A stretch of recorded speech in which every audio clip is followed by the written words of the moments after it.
আপনি যদি জীবনে বারবার আঘাত পেতে থাকেন, তবে নিজেকে দোষী ভাববেন না। শুধু মনে রাখবেন, যে গাছের ফল বেশি মিষ্টি, সেই গাছে বেশি পাথর ছুঁড়ে মারা হয়। যারা তোমার ক্ষতি চায়, তাদের আঘাত করবে না।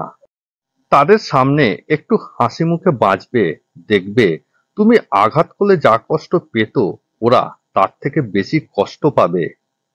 সুখে থাকার দুটো পদ্ধতি: পরিস্থিতিকে বদলে দাও, নয়তো পরিস্থিতিকে বুঝে নিজেকে বদলে নাও।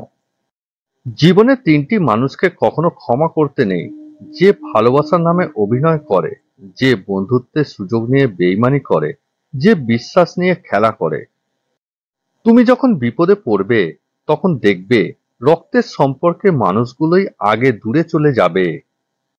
বিশ্বাসঘাতককে গালাগালি না দিয়ে ধন্যবাদ বলুন, কারণ সে আপনাকে মানুষ চিনতে শিখিয়েছে।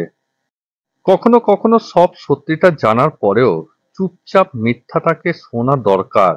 কিছু মানুষ কতটা নাটক করছে সেটা দেখার জন্য।